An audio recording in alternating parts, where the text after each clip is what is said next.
Hey guys, it's Easy Weezy once again. Welcome to my channel, welcome to my Substack channel for those who are going to be watching this video on Substack, and welcome to my YouTube channel for those who are going to be watching this video on YouTube. It's a pleasure to be with you guys once again, and what a way to end the weekend and what a way to end the month by dropping a new video. It has been a pleasure working with you guys, and a big shout out to each and every one of you who has been working with me on this journey, subscribing, liking, posting, commenting, and also reposting, as your actions and your kindness is much appreciated by me, and it's a pleasure to be with you guys. So wherever you are and whatever time it is now, I just want to say have a beautiful day, and a big shout out to each and every one of you. And for those who enjoy such topics, for those who find my videos interesting, feel free to hit the subscribe button as I talk about consciousness, about perception, about history, cultures, the metaphysical, philosophical, and psychological aspect about synesthesia, showing just how various senses in the brain connecting to bring about a variety of experiences, and using this as a medium to portray the larger sense of connectivity we share with the cosmos, with ourselves, with plants, animals, and every other thing. And once again, it's a pleasure to be with you guys. And today I'm going to be talking about something new.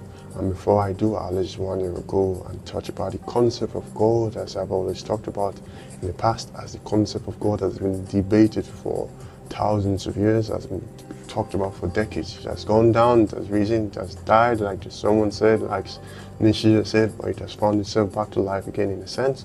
And in that, I like to tie the concept of God with the intentionality, just because the various things that we as humans do has become so normal for us that we don't get to ponder or think about it anymore, because it has become so easy and reflexive.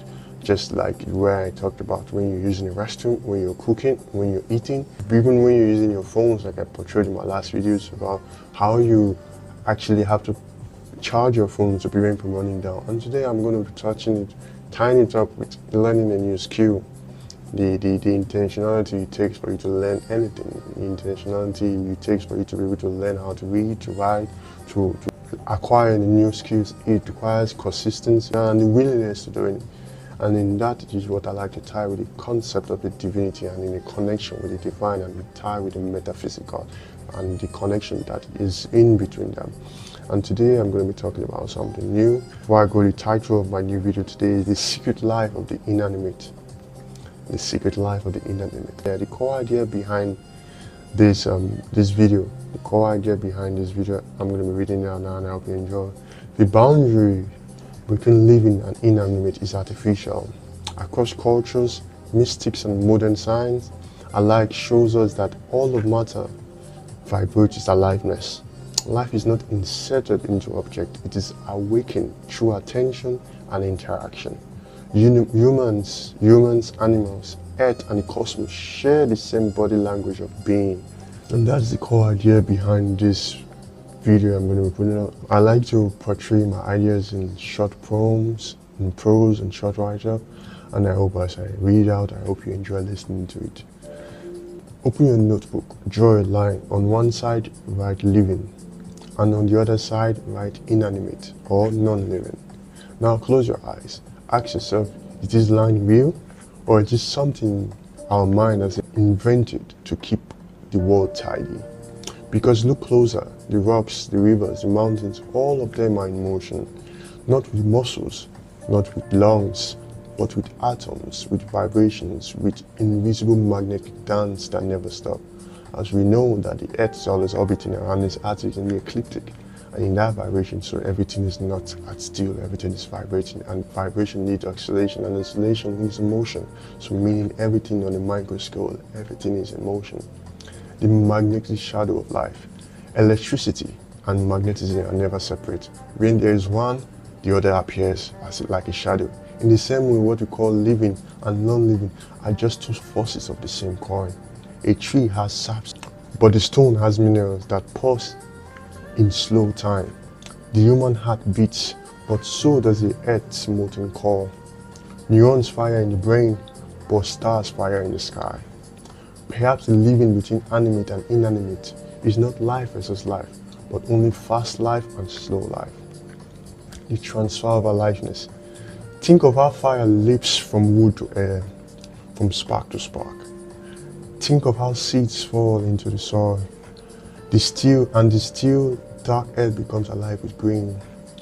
Think of how you touch a guitar string and suddenly wood and metals sing with your life. Isn't this transfer of aliveness? We do not give life to inanimate objects. We only awaken the life that was already waiting, hidden inside. Like I touched in my video when I talk about reflection and projections, I'm going to leave a link in this video. When I talk about attention, when you give attention to anything, you are transferring energy. Or transferring energy in a sense that also awakening the energy like people like, meaning the energy there and what you are transferring, awaken it and makes it comes alive. The earth speaks in all its parts. When an earthquake shakes, it is a rock body remembering its flexibility. When a volcano erupts, it is stone becoming bread. When a crystal hums under pressure, it is the mineral whispering in secret music. We are used to thinking only animals live, only humans think. But maybe think is just fast motion stone. Maybe stones just thought slower down into the pace of silence. The rhetorical question. So I ask you, is the table under your hand really dead? Or is it just living slowly, so quietly that you mistake its silence for nothingness? If the inanimate is the magnetic side of electricity, then life is not a special possession. Life is everywhere, hidden in matter, waiting for the right spark, the right rhythm, the right touch to reveal itself. What if consciousness is not born inside us, but through us? As the earth's electricity flows into its magnetic twin, then every stone, every river, every breath of the wind is alive. And the question is not, does this live, but how does it live? And in that brings me to the end of my short poem, or my short prose, or my short write. I was listening to Graham Hancock, and he said something beautiful. He said, the brain might just be a receiver of consciousness. That consciousness is what permeates both the living and the non-living.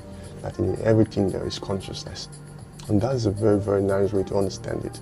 Meaning if consciousness is in everything, and we are receiving it, being the apex of all of creation, we might just be that who have been given the gift of recognizing this. We have been given the gift to understand that consciousness is present everywhere, and in our attention, in our interaction, we are transferring and are at the same time awakening consciousness that is present in everything we touch and everything we do. And I hope with this we get to use it wisely for the betterment not just of ourselves, but everything around us, as we have been given, like it is said in the Bible, to tend to this garden and to use this garden properly. And that, this is the end of my short poem, the end of my short prose. It is a pleasure connecting with each and every one of you. And once again, a big shout out to each and every one of you. Bye for now.